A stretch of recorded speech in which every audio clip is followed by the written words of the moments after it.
Uttara bank কর্মকর্তা আরিফুল ইসলামের হত্যার প্রতিবাদে চতুর্থ দিনের মতো বিক্ষোভ করছেন বাংলাদেশ ব্যাংকস এমপ্লয়িজ ফেডারেশনের ব্যানারে ব্যাংক কর্মকর্তারা।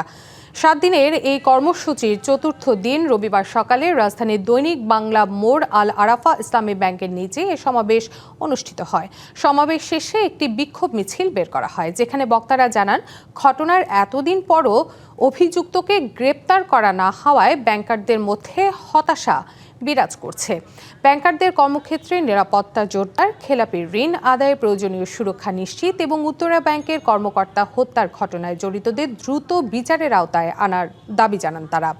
দ্রুত অভিযুক্ত আলীকে গ্রেপ্তার করে দৃষ্টান্তমূলক শাস্তি দেয়া না হলে পর্যায়ক্রমে কর্মবিরতি সহ আরও কঠোর কর্মসূচির ঘোষণা দেন তারা। পিএলসির গোপীনাথপুর শাখার প্রিন্সিপাল অফিসার উনি কাজ শেষে ব্যাংকের কাজ শেষে বাসায় যাওয়ার পথে ঋণ খেলাপি সন্ত্রাসী আলী কিছু দুষ্কৃতী নিয়ে তারপর হামলা করে এবং এক পর্যায়ে সে মারা যায়।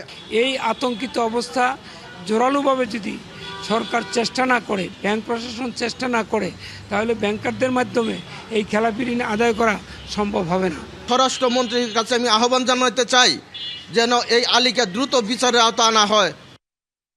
বাংলা কিউআর, যেখানে নগদ পেমেন্ট সেখানে। সারা দেশে 10 লাখেরও বেশি মার্চেন্টে নগদে পেমেন্ট করুন খুব সহজে।